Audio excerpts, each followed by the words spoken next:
Bonjour à vous et bienvenue sur l'Ouvre-Bocal, le podcast qui vous donne tous les outils pour sortir réellement du lot dans le brouhaha communicationnel ambiant.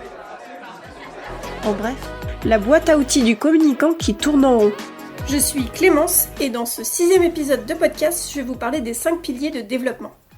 Alors comme j'ai pu vous l'introduire dans des podcasts précédents, on a pu déjà apprendre la créativité, l'apprentissage et la curiosité. Donc maintenant je voudrais un peu rentrer dans le vif du sujet parce qu'on est là également pour parler de communication.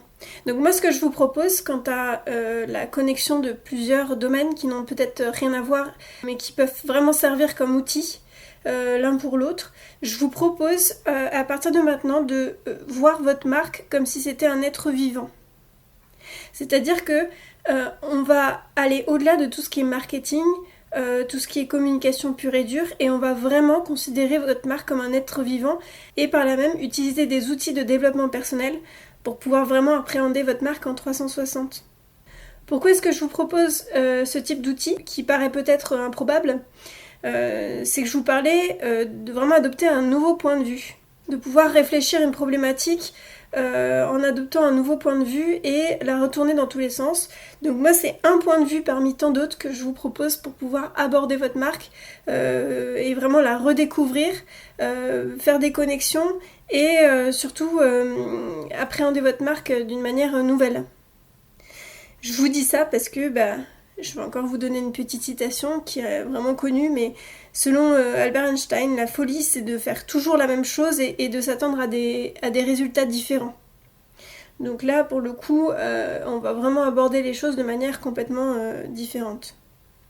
Donc pour le moment, on va mettre de côté tout ce qui est marketing, business plan et tout ce qui est en rapport avec la communication et on va complètement s'ouvrir à quelque chose d'inconnu, comme si on prenait connaissance de quelqu'un, comme si on découvrait quelqu'un et qu'on discutait avec pour comprendre comment est-ce qu'elle vit, qu'est-ce qu'elle aime, qui elle rencontre.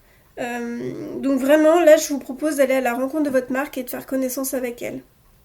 Alors du coup, pour vous faire un petit point déjà global, le but de tout ça, c'est donc, comme je vous ai dit, de voir ce qu'elle aime, sa mission de vie, sa raison d'être, sa façon d'interférer avec le monde extérieur et sa vision. Et simplement de se poser régulièrement la question, si votre marque était un être humain, qui serait-elle ? Donc on va rentrer dans le vif du sujet. Le sujet, c'était pour cet épisode les 5 piliers du développement humain. J'ai pu les découvrir à travers des vidéos YouTube, je vous donnerai également les références. Ce sont des propos avancés par Paul Pironnet. Je vais vous présenter un peu la personne, mais c'est pour que vous puissiez vraiment vous approprier le processus. Je vais pouvoir vous détailler le tout pour avoir un plan déjà global et général. Donc ce principe est avancé par Paul Pironnet, comme je vous disais, c'est le fondateur de Paul Pironnet Institut. C'est un enseignant de PNL certifié. La PNL, c'est la programmation neurolinguistique, qui est une thérapie brève qui regroupe un ensemble de techniques de communication et de transformation de soi. En outre, il s'agit de plusieurs pratiques et connaissances rassemblées et fondées sur une démarche de modélisation. Donc qui dit modélisation dit vraiment exercice pratique et surtout on va avoir des modèles qu'on va remplir ensemble.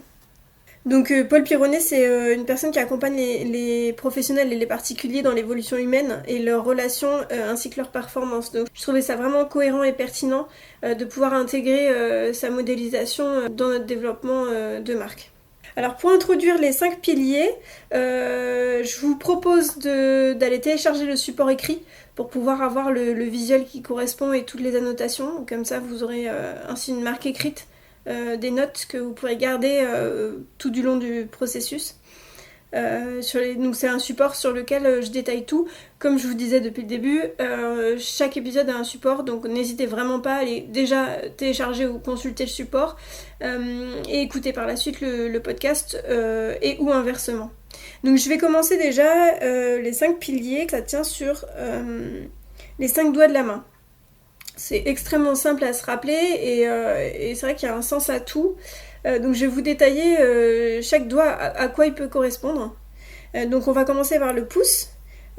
Comme quand on met, vous savez, le pouce qui fait penser au like. Donc ça va être vraiment les valeurs de la marque, ses principes, ce qui la nourrit, le pourquoi elle est là et pourquoi elle existe. Donc le pouce en l'air, c'est ce qu'on aime, ce qui la met vraiment en vie.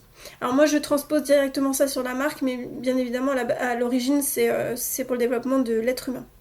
Après on a le deuxième doigt, c'est l'index, comme quand on montre une direction avec l'index, c'est vraiment ses objectifs, sa direction et sa vision. Elle va être d'abord individuelle et ensuite on va voir ce qu'on peut faire ensemble et pour quelle œuvre et quelle finalité. Ensuite on a le majeur.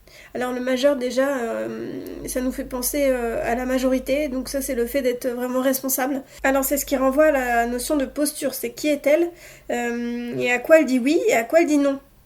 Quelles sont les ressources qu'elle va mobiliser pour aller dans les directions souhaitées en termes de temps, d'énergie, d'argent et en termes de compétences. Donc là on est vraiment dans la partie stratégique. Quel temps elle a envie de mettre, quelle énergie financière et comment elle peut s'y prendre. Et surtout, quelle stratégie va-t-elle mettre en place ? Ça fait partie de la loi externe. Et donc, comment va-t-elle se structurer et que va-t-elle structurer ?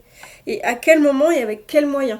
Donc là, on est vraiment sur le coup, sur de la stratégie purement logistique, etc. Ensuite, on a l'annuaire. L'annuaire, c'est la bague où on va mettre l'alliance. Donc là, on est vraiment sur l'alliance, la symbolique que l'on retrouve liée à la communication et à l'engagement commun. Elle crée une alliance avec elle-même et avec l'environnement. Cela alimente les valeurs, l'objectif et la stratégie, que ce soit avec les collaborateurs ou avec les clients ou encore avec les prospects. C'est aussi l'estime d'elle-même qui est liée à ce facteur. Et donc c'est grâce à ce point-là, c'est dans ce point-là qu'elle va pouvoir écouter autrui, en interne ou en externe, et sur ce qui les passionne vraiment. Où est-ce qu'elle va si on progresse avec ses partenaires ? Et qu'est-ce qu'elle a besoin de réajuster dans ses comportements, dans son attitude et dans son investissement commun. On est ici vraiment dans une dynamique de relation parce que c'est grâce à cette relation qu'elle va pouvoir faire évoluer ses difficultés. Ensuite, on arrive sur le petit dernier, donc l'auriculaire. Vous connaissez l'expression « mon petit doigt m'a dit ». C'est vraiment là pour le coup, si vous voulez retenir quelque chose sur le dernier pilier, c'est ça. C'est tirer les apprentissages du feedback, donc de chaque situation, réussite ou échec. Lorsqu'on prend du recul et lorsqu'on débriefe, on peut se poser la question, quelles leçons peut-on tirer de cette expérience ? Quels sont les points forts et les points d'amélioration en termes de valeurs, d'objectifs, de stratégies, de relations, et qu'est-ce qu'elle peut privilégier ? C'est en fait un mélange de ce qu'on comprend de l'environnement et en même temps ce qu'on ressent intérieurement. Donc là, c'est vraiment ce qui va nous aider à avancer dans la manière dont la marque fait les choses. C'est la notion d'évolution et d'apprentissage cyclique et de développement et de croissance. Donc c'est bien à travers ces 5 piliers que je vous ai détaillés ici qu'on va réfléchir votre marque. Donc à partir de maintenant, tous les épisodes qui vont suivre sont vraiment des exercices concrets pour pouvoir appliquer et comprendre votre marque à travers des schémas. Donc à chaque exercice, vous aurez le support écrit et je vous encourage vraiment à aller télécharger le support pour pouvoir me suivre à travers tous les épisodes, remplir les schémas en même temps que l'épisode. Et comme il s'agit de schémas, donc c'est très visuel, pour que vous puissiez comprendre l'épisode et de quoi je vous parle, ou tout du moins vraiment aborder le schéma de manière très pratique et être dans l'action. N'hésitez pas à télécharger. Alors vous pouvez de toute façon vous faire une écoute avant de télécharger le support, mais pour le coup, moi je vous encourage vraiment à le télécharger parce que ça va de pair. Voilà. Je vous remercie pour votre écoute et puis je vous dis à bientôt. Si vous entendez ce message, c'est que vous avez écouté l'épisode jusqu'au bout. Et pour ça, je vous dis un grand merci. Si cela vous a plu, n'hésitez pas à me laisser 5 étoiles sur votre application de podcast favorite, ainsi que de partager ce contenu à toute personne susceptible d'être intéressée. Et si les sujets développés dans ce podcast vous parlent, vous allez adorer le contenu de mon compte Instagram ainsi que les ressources présentes sur mon site, tous les deux en lien dans la description de ce podcast. J'y partage astuces, contenus qui m'ont aidé à développer les sujets, ainsi qu'un ensemble de ressources intéressantes et complémentaires pour vous faire poursuivre votre quête. Je vous donne rendez-vous sur mon site pour avoir toutes les informations. À bientôt!